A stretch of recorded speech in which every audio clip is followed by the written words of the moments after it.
Hello, my name is Dr. Sarah Rogers and I'm Head of Research Services at Primus, part of the School of Medicine at the University of Nottingham.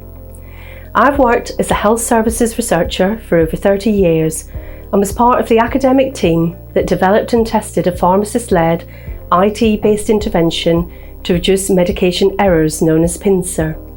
In this video, I'll provide an overview of the PINCER intervention and describe how it was rolled out to over 40% of GP practices in England. Prescribing errors in general practice are an important and expensive preventable cause of safety incidents, morbidity, hospitalisations and deaths. A study in English general practices identified errors in 5% of prescription items, with 1 in 550 items containing a potentially life-threatening error. Given that over 1 billion prescription items are dispensed in the community across England each year, this is a significant quality and safety issue that is widely relevant to UK healthcare.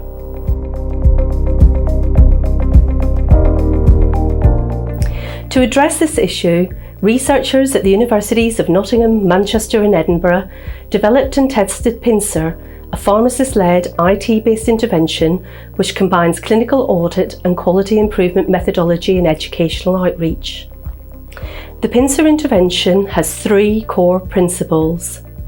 Firstly, a search is run on the GP clinical system using 13 prescribing safety indicators to identify patients at risk of medication error for specific groups of drugs that are commonly and consistently associated with medication errors. Examples include non-steroidal anti-inflammatory drugs, anticoagulants and antiplatelets, and also the monitoring of high-risk drugs such as methotrexate. These indicators have been developed over a period of about 15 years with input from clinicians, academics, researchers, pharmacists, statisticians and experts in primary care systems and coding.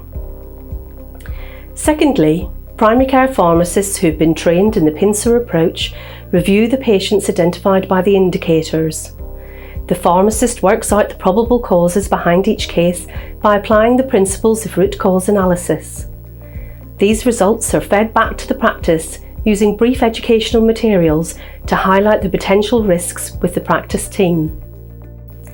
Then thirdly, working with the practice, action plans are created to identify both the immediate risk and changes to the systems and processes required to prevent the error from happening again.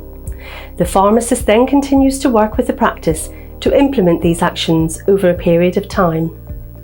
This quality improvement cycle is repeated at least every 6 months. Changes may need to be made repeatedly and data collected several times in order to demonstrate that quality of care has improved. Although the PINCER indicators have been designed to identify a limited number of patients at significant clinical risk associated with specific groups of drugs, using the principles of root cause analysis and engaging the general practices and quality improvement cycles, pharmacists are able to identify and take corrective action for hazardous prescribing associated with other drug groups.